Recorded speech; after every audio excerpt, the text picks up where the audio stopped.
It took me probably 20 years as a business journalist to see that ownership is really at the root of corporate behavior and at the root of our economy.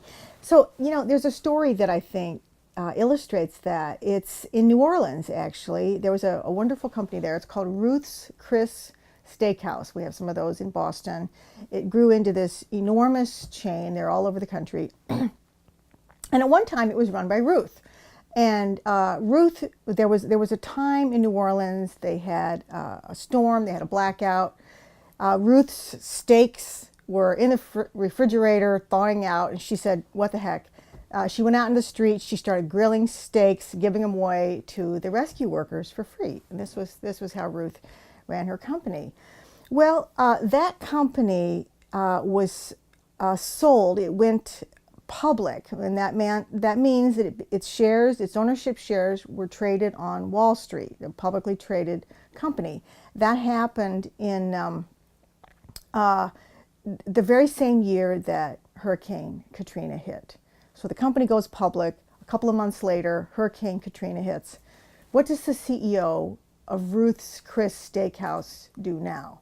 Well, he's not out in the streets grilling steaks. He decides to close up shop and leave town. And the reason is that the ownership design of that company changed. It was no longer a locally held company. It was a company that was held on Wall Street. And it no longer had a purpose of feeding people, being rooted in its community. It had a purpose of maximizing its share price. So this guy up and left. It was a huge controversy in town, and Ruth's family was furious.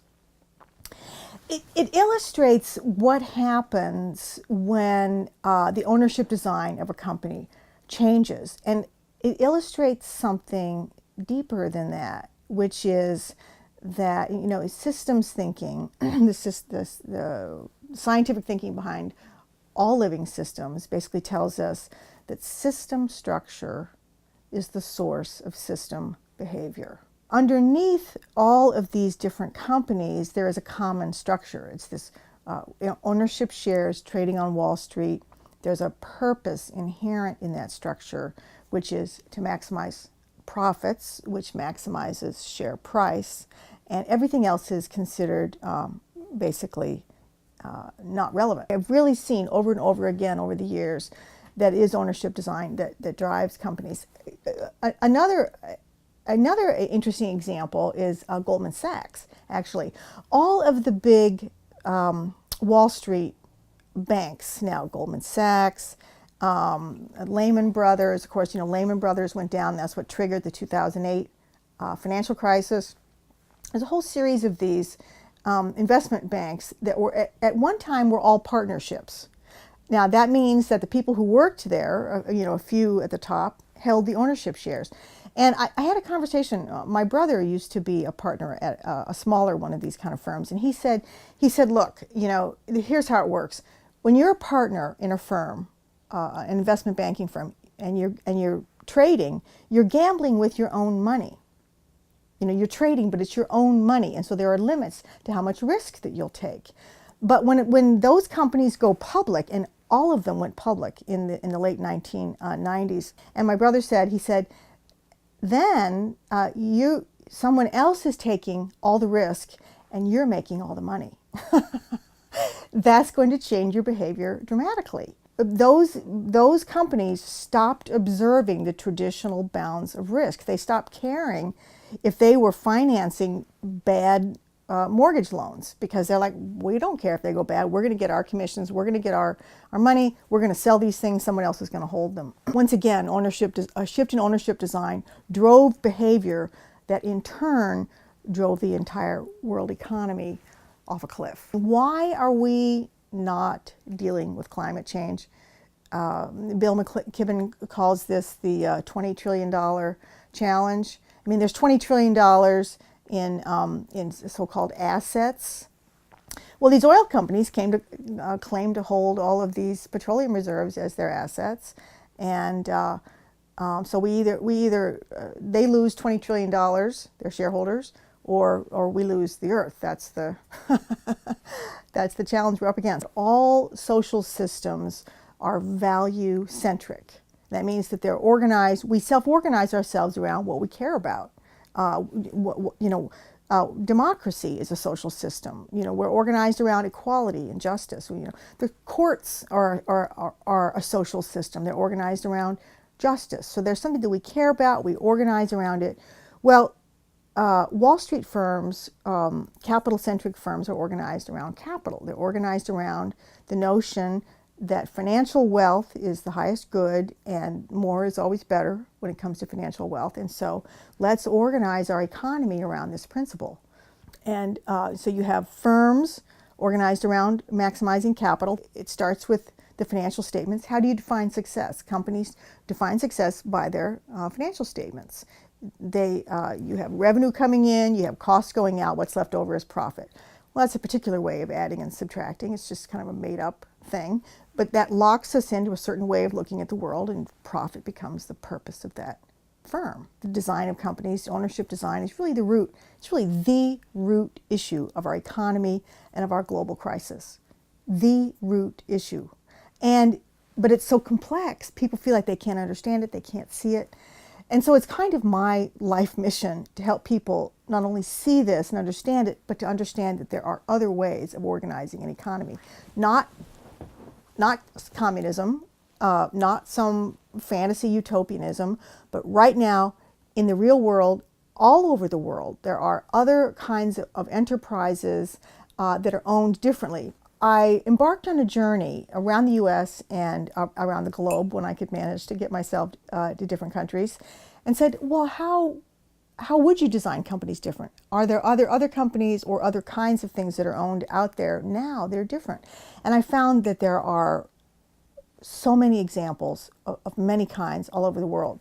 In the emerging economy, it's called the new economy. I call it the generative economy, which means that it's life-serving. We live now in a capitalist economy. It's all organized around financial capital, but we can organize an economy around life, keeping ourselves and the planet alive. I mean, how else are we going to organize our economy? It has to be something else. We have to reorganize ourselves around life, community life, family life. Employees, we need to be focused on employee well-being. We need to focus on ecological well-being. So how do you organize companies now in the real world to do that? Okay, so here's one of my really all-time favorites. This is a fabulous company. I went to London and I visited the John Lewis Partnership. This is, have you ever heard of this? No one's ever heard of this, of course, because you can't buy stock in it. We only read in the financial press about what you can buy stock in. That's one of the reasons we don't know about these other companies. Okay, so the John Lewis Partnership, it is the largest department store chain in the United Kingdom. It has multiple $billion in sales, and that's billion with a B. And it's if it was on the Fortune 500, it would be like the top third. It's 100% owned by its employees. And now here's the really interesting part. The purpose of this company, you can go on their website and see this for yourself. The purpose of this company is to serve employee happiness. Serve employee happiness. I'll say that a second time. Who has ever heard of a $4 billion company organized around employee happiness? How do you know if that's true? How do you know that's just not more corporate BS, which of course there's a lot of that out there? Every year, this company shares roughly half of its profits in direct checks written out to employees, profit sharing. Last year, this company made about $600 million in profits. It wrote checks, we're talking cash checks, $300 million, $360 million actually, out to employees as bonuses. Somebody working on the floor of a department store, they also have several hundred grocery stores. A clerk at a grocery store is getting a bonus check equal to 17% of their pay. This was, maybe $4,000 last year, something like that. That's real money for somebody who's sitting and punching a cash register all day long. They also have pensions, so they don't have to save for retirement because they're going to have this pension. So that gives you an idea of how much money could be freed up if we were not sending it all to a financial elite that holds most of the shares through Wall Street. So now system structure, what do I mean by that? Well, in ownership, I mean 5 things. I mean purpose, I mean membership, who owns the shares of that company? In this case, it's the employees. Governance, so how do you govern this thing? So you have this purpose of serving employees, the members of the company, the owners, are employees. And then how do you enact that? How do you govern that? Well, in this case, this company has a bicameral legislature. So it has 2 houses, a little bit like our Congress. It has a traditional board of directors, and then it also has a partnership council.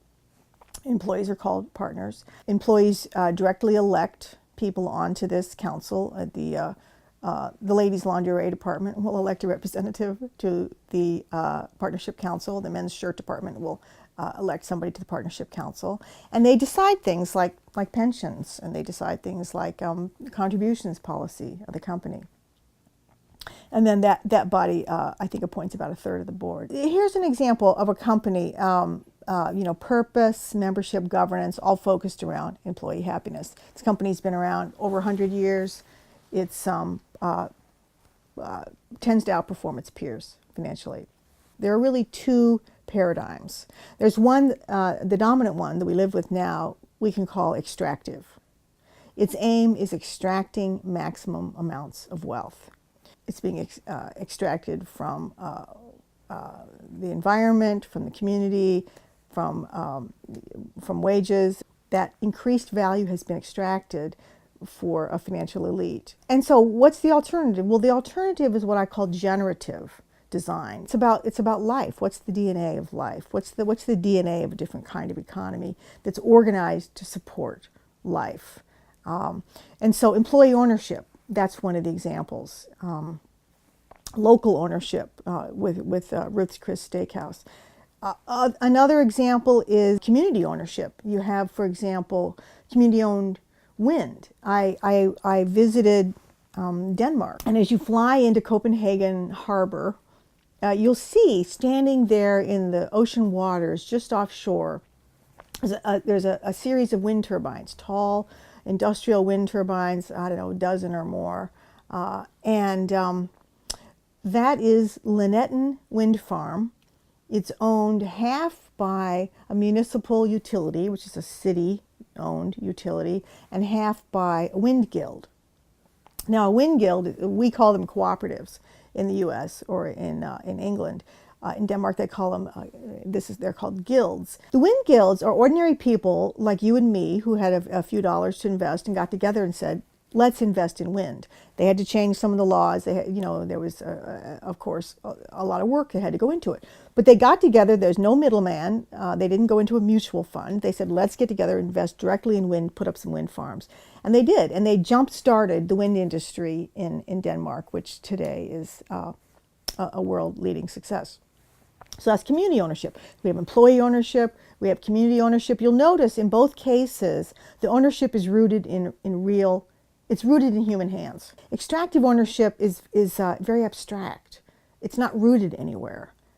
It's just supposed to be linear growth forever, and we know that's impossible. Maine is considered the lobster industry is considered a leading example of what's called common pool resource management. That's kind of boring language, but it's about management of the commons. We've heard this story that if you don't have private ownership of the commons, you're going to have the tragedy of the commons. People are going to overgraze their cows on the commons, and so you have to have either state ownership or private ownership in order to protect the commons.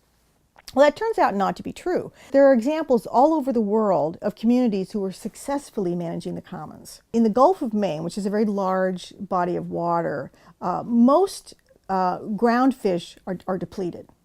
And by that I mean cod and halibut and the fisheries that used to, we have Cape Cod in Massachusetts. The waters used to be teeming with cod here, and cod are depleted. Most fisheries are depleted, but lobstering is thriving in the Gulf of Maine. There's something like a couple of hundred boats for ground fish in this Gulf, and there's more than 1,000 boats for lobster. And the reason is that there is essentially economic democracy is governing the lobster industry in Maine. You have zones, I don't know, 7 or 8 lobster zones where lobster fishermen elect their own representatives and help set rules like how many traps can you hang off a buoy and so forth. And the state has set rules based around the life of lobster, like you can't take a lobster, a female who has eggs on her, that's illegal. You can't take lobsters under a certain age or over a certain age. So there's all these rules, but but there's a really interesting ownership rule that's going on here, and that says that the fisherman has to own the boat that's fishing on the inshore waters. No corporate boats can fish inside the sensitive inshore waters where the lobster live. And so what that means is little guys, basically they have a rule that says only mom and pop operations can do lobster fishing. And they also have a rule that says you have to fish with traps and no trawling. Like these big ocean trawlers will have big nets and just scoop up the whole bottom. No, none of that. So you respect life, you respect the life of the lobsters, you respect the life of the bottom of the ocean, and you respect the life of the families that are fishing there. And when you build those rules into economic democracy and into the ownership structure, lo and behold, what happens? You have a thriving lobster industry. You have a thriving families. You can actually make a living fishing for lobster. Ownership is really an economic relationship. What is the relationship we have to the earth? What is the relationship we have to each other? What is the relationship we have to our economy? All of that is really about ownership. That's the most fundamental economic relationship there is who holds the assets, who controls the property. So you can have community ownership, you can have employee ownership, you can have a cooperative ownership. There's municipal ownership, municipal wind, like in Denmark. So there's lots of different kinds of ownership that are generative. They're focused on life. So we can organize our economic life in generative ways, and that is foundational to creating a generative economy, which is, as we know, it's the only kind of economy that's going to be possible.